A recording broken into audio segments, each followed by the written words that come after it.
Yeah, it is us. Two dudes, one mic. Welcome to the broadcast, the podcast. But we have a whole lot of biases sprinkled with a little bit of truth. I am your host, the OG gamer, Captain Cat Daddy himself. And we have Captain Cat Daddy.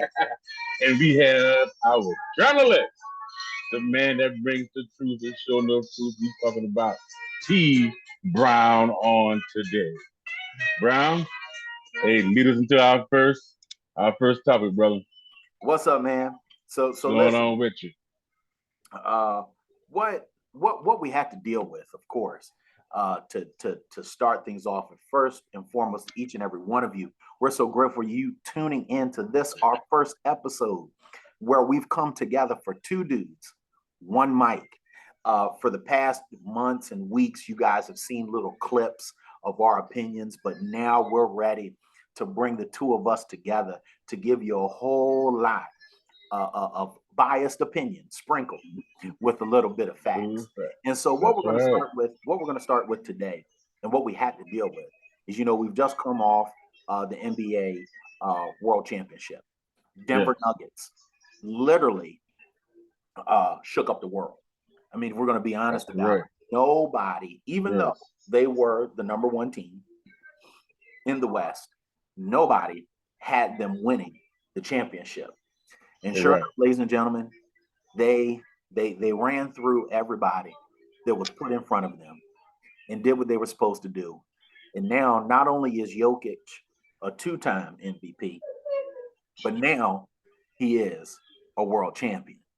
And what we all got to see, really, I think that the hidden story in it all is the ascension of Jamal Murray. Because Yoke gonna do what Yoke gonna do. But the key to their winning most games was the hot shooting of Jamal Murray. Yes. Miami, look, Miami did what they could. Their great Cinderella story, a great story of tenacity, grit, and overall will. But the one thing is, you can have all the tenacity, grit, and overall will that you want to have. But when it comes up against superior skill, this is what you get. This is what you get. So, bro, your thoughts on the NBA Finals? Oh, the NBA Finals. I'm glad to see that there were two different teams that competed for the finals this year. That give it they all. Jokic has proven that he is, in my opinion, the best player in basketball at the moment, or in the NBA Finals. I'm gonna say it like that. I believe there's another guy that's the best player in the NBA. But for the finals themselves, I believe Jokic has done his thing. Whoa! Pause. And Pause. So what's up? Come on. Who? Oh, he didn't make the playoffs. He had a bad year, actually. A man for the Phoenix Suns, man. Come on. That's your hint right there. I know you ain't talking about KD. Come on, man. The one and only Kevin Durant. You mean the Kevin Durant? You mean to tell me the Kevin Durant that ain't won nothing since he left cooking with Curry?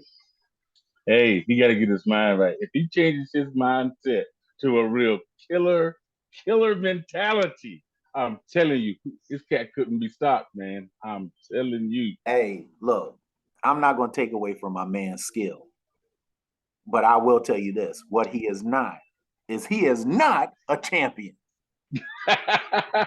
Not this year. He was like, football season around the corner, and I have my "You are not a head coach" segment. Well, I'm about to create "You are not a champion" segment, and KD is number one.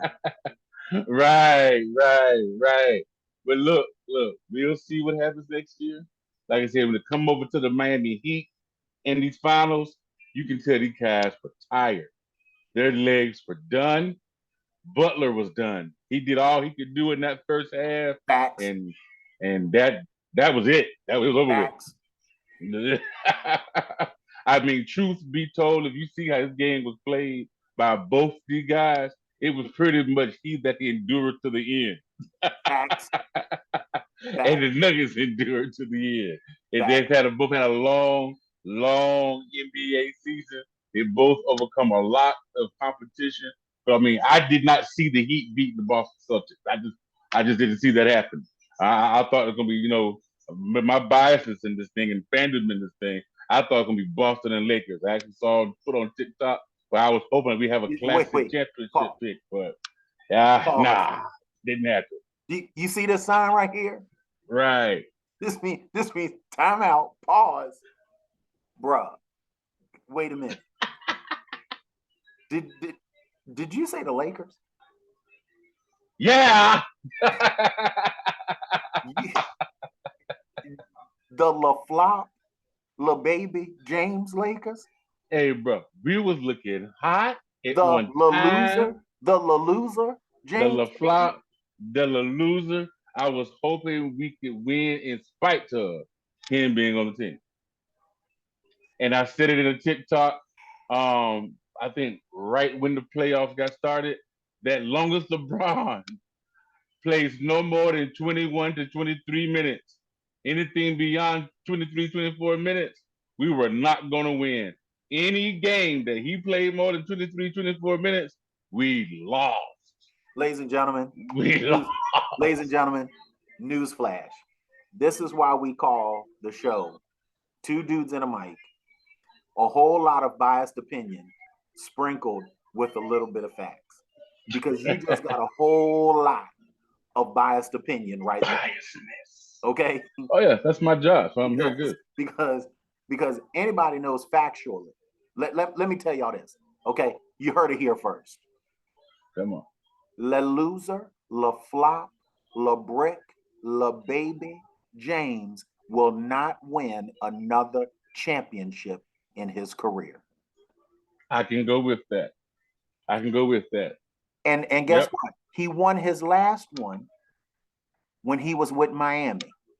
Because right. He won his last real championship. No. With Miami. No. Hold on. I'm about to come fix it. I'm coming to get. Come on. I'm coming to get you in your biased self. Okay. Oh, I have some. And that's this. He won the bubble invitation. Right. But that wasn't no world championship. No. All right. Invitation. So backyard football. Basketball. We need to fully understand that. Okay. Right. Exactly. We don't count that one. We don't count that. So the last time he won was in Miami. Right. Okay. And he's not going to win another one. Mm-hmm. And that's facts. And you heard it here first. Well, we heard it here first. For my man T Brown, that Le Flapper. Mm-hmm. But not win another we call him NBA championship. We call him La Flop, La Loser, La Brick, La Baby James. Woo. A Mr. Not Clutch. La No Clutch. That's right, man. Because I'm telling you, man, I'm a Lakers fan, but I do see that the Lakers are trying to build around him that in the event that this cat does leave or when he does leave, he hasn't done what he's done to Cleveland, to Miami, just leaving bodies and weight. And it's going to take us 10 years to recover. So I don't know. I'm biased. Lakers next year NBA championship. Got you. Yeah, I said it here. So listen. So yesterday, still staying with this whole Denver narrative. So yesterday, I put out a little video on what makes for a dynasty. And so of course now the question becomes, can Denver establish themselves as a dynasty? Now, what they've done is they've drafted well and they've been developing well. Which are the key ingredients for a dynasty. But the question still remains, can this team repeat? But this is professional sports, man. Anything is possible. And going back into your video, because you put a lot of facts out there, man. A lot of facts. You know I got to throw the facts out there. That when it comes down to Jokic, I can't how to say it. Forgive me for butchering his name. In player development. And that's a small market team that has proven that, hey, if you stick with a proven formula of player development and sticking, with that sound coaching, fundamental football, or in basketball. I'm so stuck on football. On basketball, that anything can happen. You can achieve. You can even beat my Lakers. Yeah. That's my take on Why are you acting like the Lakers are the creme de la creme? that. We are, man. Historically, we are anyway. Weren't they like an 8th seed? Yes. So I mean, come on. And we wouldn't expect it to be that in January. Yeah. Anyway, all right.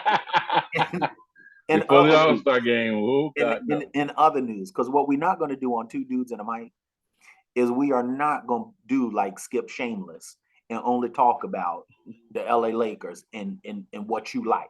Okay. Well, let's move on. That's one thing we're not going to do. So, in other news, that was means Carolina Panthers time.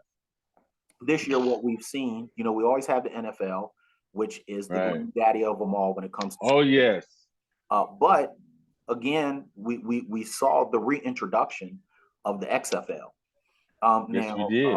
Reports have come out that the XFL finished their season.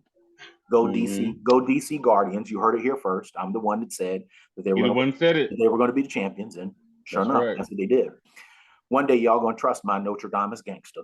Oh, come on, Notre Dame! But I can see my man going through the studio now, just walking. Go ahead now.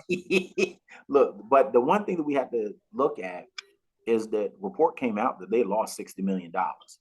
So my question to you, bro, is simply this: do you think that the XFL, in its current iteration, do you think that it has the ability to last for the next 5 years?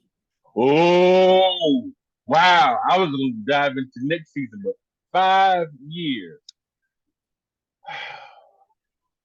Well, I read an article this morning about the XFL, and I don't believe that XFL is going to be around for 5 years. That's just going by the article in the statement that they released. And let me tell you why, because they're so hung up on the $60 million that they lost. They believe that next year that they get $100 million in TV revenue. But unless they, I don't know, maybe repackage themselves, I really can't tell you what would it take for them to help. They help them out. Me personally, I thought it would have began with a formula kind of like the USFL. Let's just pick select cities, and these teams we have, we how can I say that thing? We bring in a pool of money and we break this money down versus let's make it in Las Vegas. Let's make it over here in DC. Let's try to try to establish themselves like the NFL right out the gate. And they just didn't have it. And I personally feel like, especially with the attention span of fans nowadays, and a lot going on with the NBA playoffs and what have you, it was just, and the USFL starting up this season, it was just too much for the XFL to handle. So they need to come up with another formula in order to make it 5 years. They're gonna need another formula to make it next year. But the cities that they were playing in, they were getting pretty good stadium attendance. Like when you saw those DC Guardian games, I mean, that stadium was pretty full. Well, packed out, but look at where they were at. DC needed a football team that can cheer for. That's not the other DC team. Facts. So my thing is this though.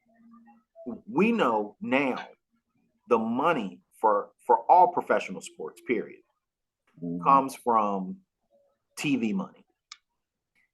Right. But I think that we really don't want to deal with that the USFL has done a good job of, that the XFL did not, is that this is what I know. USFL games are coming on Saturday and Sunday. XFL games, I ain't know what night they was coming on. That's true. At one point, it would be Saturday, and then next thing I know, it's Tuesday, and then it's a Thursday, and then it's a double header on Sunday. And so when we talking about the TV money and the viewership money, when your schedule's like that, it's no wonder that you end up with $60 million. That's right, because you cannot keep the attention of your fans, those that are viewing it, or those that want to. But I mean by viewing it, I mean through your app, through your television, through your tablet, your iPhone, whatever it is that you're viewing it on, and then you have the fans that would actually come to the stadium. So if we don't know what day to come when we purchase these tickets, I mean, I haven't even found any real details on their $60 million loss. But if you have a game scheduled for one day, but do you play it on another? I mean, a lot of people work on Tuesdays, so you have to refund these tickets, man. You understand what I'm saying? And then you lose viewership. I mean, that's how they lost me because I couldn't keep up with the team that I really wanted to watch and that I interested in watching was the Vipers. They had my attention. I love the fact that there is a Las Vegas team outside of the Raiders. Yes, sir. And so I really was hoping to see them play more, even with them being on the other coast from where I'm located or where we're located. I had my DVR set to record, but I didn't know when to watch it. Sometimes I wouldn't see anything in my DVR, and the next minute I got 2 games up there from the Las Vegas Vipers. So I'm like, what am I to do here? Yeah. Look, and those are the challenges of being a new league. Right. Just real talk. That's what we get challenged with. And again, I agree with you. I think the USFL has done better. They're still making money, even though they do not get the fan participation that the XFL exactly from the. But one thing the USFL, hey, I mean to cut you off, Brown. The one thing the USFL has, even though the XFL financially in the beginning had more backing than the USFL, but they had more. The USFL has more stability because you have Fox and Facts. NBC working together. Facts. And when you have this 2 conglomerates working together, that means we might not have anywhere near the fandom in the seats that we wanted, but guess what we have? Sponsorship. We have commercials. You right. So we're still so the core of the company is still getting paid. You see what I'm saying? And XFL, and I'm saying XFL, I'm just gonna jump on out there. I'm gonna say his name, Dwayne Johnson and Miss Garcia. They jumped out like a fat man at a buffet. They saw too much food and couldn't eat it all. They couldn't handle it all, man. I mean, I'm just gonna say it how I feel. The eyes got bigger than their stomach. That's right. That's right. Dwayne Johnson talks about how he gets up and eats a dozen of eggs for breakfast. So sometimes you eat that 13th egg and you're sick on the stomach. And that's what they did. They ate that 13th egg and they were sick on the stomach. All right, they got a $16 million loss. So you say the XFL is not going to make it in 5 years? No, I don't believe it's going. Not in this iteration. Not this one. I believe there's a possibility the XFL can still be here, but the question is, will Dwayne Johnson still be the head of it? I got you. Well, I think that they will, and that's only because of the need that we're seeing in the professional football. Exactly. And that both the USFL and the XFL are basically starting to become the minor league for the NFL. So I think that it still stays around, and they may end up eventually getting some NFL money. Eventually that's going to start happening. Both leagues, I believe so, are going to start getting some NFL money because that's going to be the minor leagues. And then what we'll start seeing possibly, you're hearing this here first. This is just my theory. Possibly we'll start seeing young men go from high school to the XFL and the USFL and forego college. I am with you on that. And let me tell you why I can support you and even help you push that idea. Because a little bit of mistake college football made. And even the NFL, even though nobody NFL did it. The NIL. Boom. You nailed it. So listen, because one thing also that we do on Two Dudes and a Mic, we do talk sports, and you've heard us, of course, this our initial episode, and we hope that you've been enjoying everything that we've been talking about today. Yes. But one of the things that we love to talk about is the sport entertainment of wrestling. Oh yeah, that's one thing for those of you. We cover it all. We gonna cover plenty of your sports stuff. We also like to. We're two wrestling fans, and so Yes, we are. We need to talk about the world of wrestling. Yeah. Yes, indeed. We have to acknowledge wrestling. You have to acknowledge it, bruh. There has been so much. There's been so much been happening in the world of wrestling, right? Yes, it has. First off, about we have the crummy brand split of WWE. Yes, we do. Which is a joke.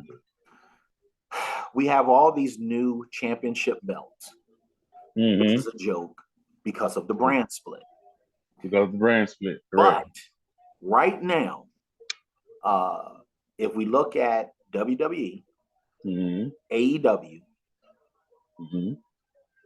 and Impact Wrestling, right, Ring of Honor, right now, WWE, in spite of their brand mistakes and belt mistakes, is the #1 promotion going right now. Yes, they are. The reason I say agree that is because they have the most compelling storylines in wrestling right now.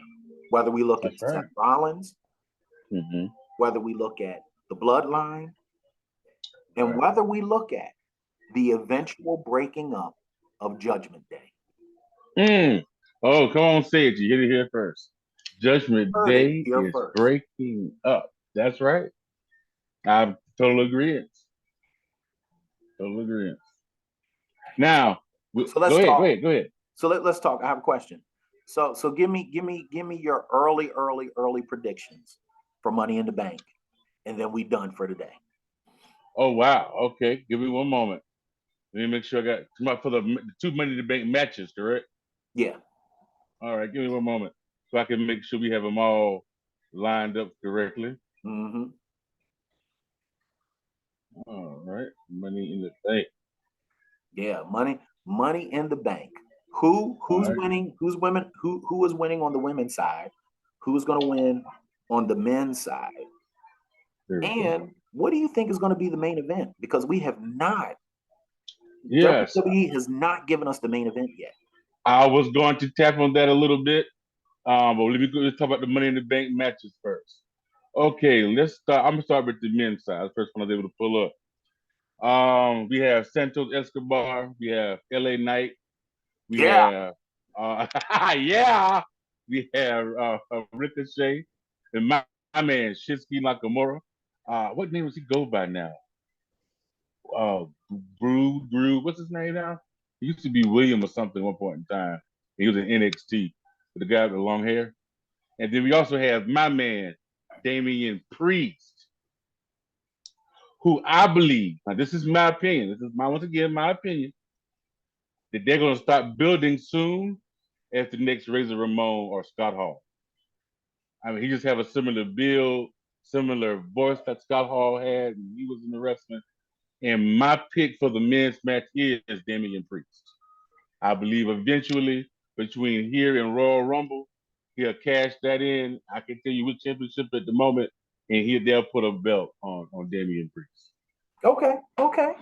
I like that. Especially with the now crumbling of the Judgment Day. I think right now,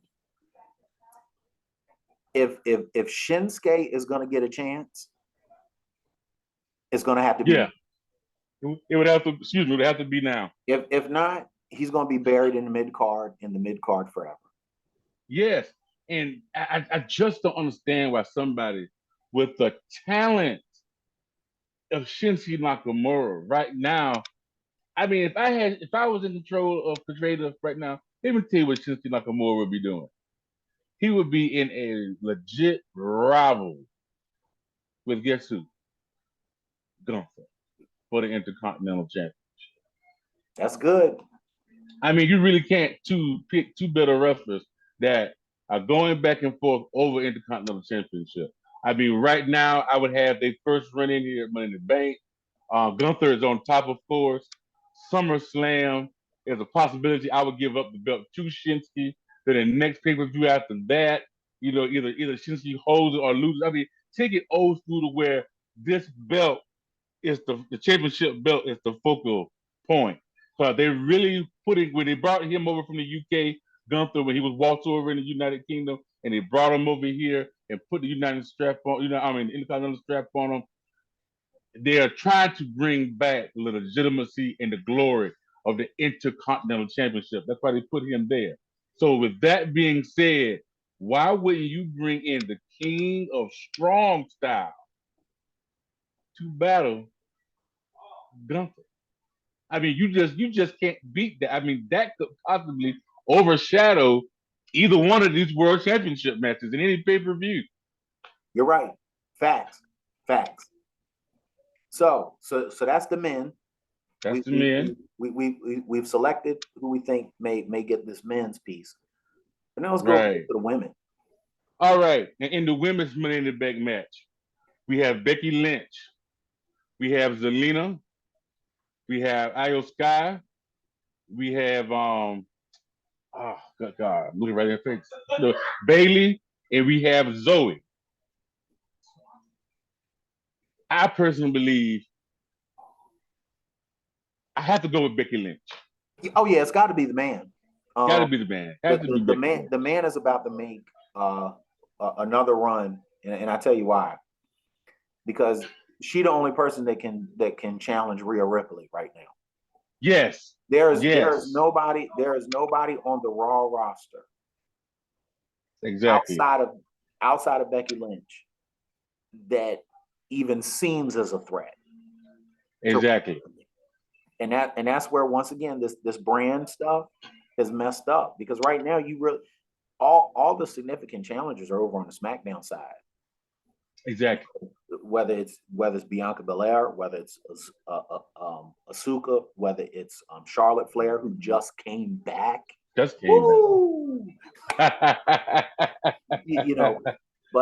yeah, I mean it's Becky. It's Becky all day. It's Becky all day, all night, because Becky That's right. Give me Becky. That's right. So listen, ladies and gentlemen, this is our first episode. 2 dudes, 1 mic. We just wanted to give you a little teaser. As we continue, of course, to grow in this, we want you to grow with us. So we want to give you a little teaser of how we handle things, how we talk sports, how we talk sports entertainment, to show you that we're going to be different than anybody else that you're going to be streaming or watching, because we're going to give you a good amount of biased opinion, but we also going to sprinkle in those facts so that you know that we know what we're talking about. That's right. Thank you again for tuning in. 2 dudes, 1 mic. And until we get together again, enjoy all of that opinion until we give you some facts. Give you some facts. Yeah. And that is it. 2 dudes, 1 mic.